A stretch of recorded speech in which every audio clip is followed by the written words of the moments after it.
আসর নাই, মাগরিব নাই, আছে না নাই? আছে না নাই? সম্মানিত সুধী, সেই নবী দুনিয়াতে আসছেন একটাই দাওয়াত, লা ইলাহা ইল্লাল্লাহ মুহাম্মাদুর রাসূলুল্লাহ।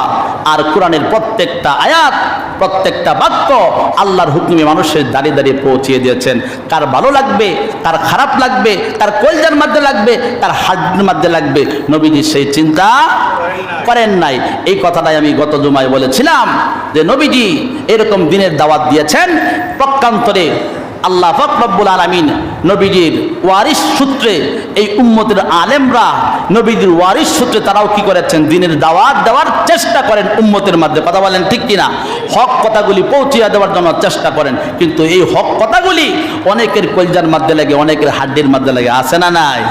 আছে না নাই? কিন্তু কার কলিজার ভিতরে লাগছে, কার হাড্ডির ভিতরে লাগছে, তার কি দেখা যাবে? তা কি দেখা যাবে? আমাদের দেখা যাবে না।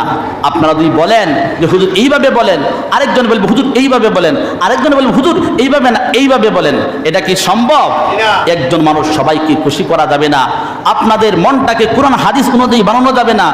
কোরআনটাকে আপনাদের মন মতো বানানো যাবে না। আপনাদের মনটাকে কোরআন হাদিস অনুযায়ী বানাইতে হবে। কথা বলেন ঠিক কিনা? জোরে বলেন ঠিক কিনা? এই জন্য একজনের ভালো লাগবে, আরেকজনের ভালো লাগবে না। একজনের ইমান স্বাদ লাগবে, আরেকজনের তিতা লাগবে। একজনের নামাজ পড়ার জন্য এরকম জরিমানা ধরলেও সেই জরিমানা দিতে রাজি আছি, নামাজ পড়তে রাজি না। আসা এরকম লোক আছে না নাই? আরেকজন একক তো নামাজ কাজা হয়ে গেলে তার চেহারা কেমন নষ্ট হয়ে যায়, তার মনের ভিতরে বিশাল চিন্তা, 1 লক্ষ টাকা নষ্ট হয়ে এলো তার এরকম চিন্তা লাগবে না। এরকম মানুষ আছে না নাই? সুতরাং আমাদের কোরআন হাদিস অনুযায়ী আমাদের মনটাকে বানাইতে হবে, আমাদের মনটাকে কোরআন হাদিস অনুযায়ী চালাইতে হবে। কোরআন হাদিসকে আমাদের মন মতো বানাইলে হবে। কথা বলেন ঠিক কিনা? এই জন্য আজকে আমাদের ভিতরে দলাদলি। আজকে একজনে চলে এইভাবে, আরেকজনে চলে এইভাবে। একজনে বলে হুজুর কথাটা এইভাবে বললো কেন, আরেকজনে বলে হুজুর কথাটা এইভাবে বললো কেন, আরেকজনে হুজুর কথাটা এইভাবে না বলে এইভাবে বললে তো পারতো। এরকম আছে না নাই? না, হুজুরের কথা হুজুরের